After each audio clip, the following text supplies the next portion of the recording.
सभी जो उपस्थित हैं सभी को प्रणाम और नमस्कार मेरा। ये मेरी ज़िंदगी का पहला ऐसा कोई मंच है जिसमें मैं अपनी टूटी फूटी भाषा या जो भी वाक्य जोड़ पाई हूँ। तो ये पहला ऐसा कुछ है कि जो मैं अपने लिखे हुए को सुनाना चाहूँगी। ये लिखने की जो कवायद मैंने शुरू की वो तो सबसे पहले अपनी माँ मम्मी को याद करते हुए उनके लिए 2 शब्द कोई शब्द या वाक्य माँ को पूर्ण नहीं करते, लेकिन माँ मुझे व्याकरण के संज्ञा के भाव वाचक संज्ञा लगी और पूरा एक देश जिसका वर्णन भूगोल के किसी मानचित्र में नहीं मिलती।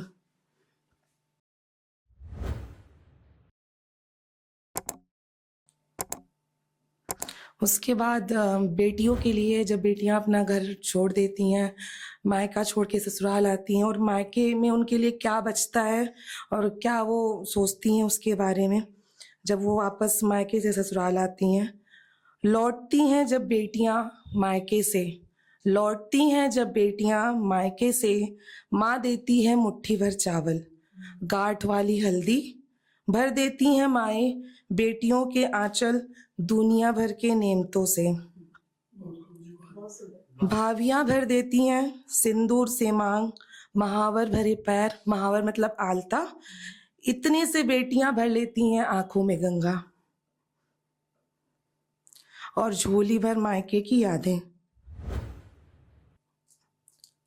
सहेज लेती हैं बेटियां पूरी आसमानी नेमतें, मायके की सारी यादों को साड़ी के पल्लू में गांठ लगा के।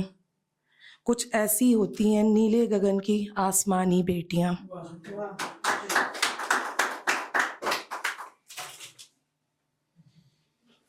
मेरे लिए लिखना क्या रहा है उसको मैं 4 पंक्तियों में बताऊंगी।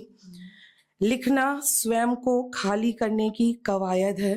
लिखना स्वयं को खाली करने की कवायद है। स्वयं के द्वंद से स्वयं से बातें करते हुए लिखते हुए धूप को मैंने बारिश लिखा है।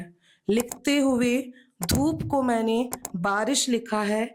जून को अक्टूबर लिखा, नदियों के किनारे बैठ के मैंने पहाड़ लिखा। किसी बंद दरीचे को सपनों का किवाड़ लिखा, किसी बंद दरीचे को सपनों का किवाड़ लिखा। शब्द जानते हैं लिखना मेरे मौन का तजुर्मा है। धन्यवाद। इसी के साथ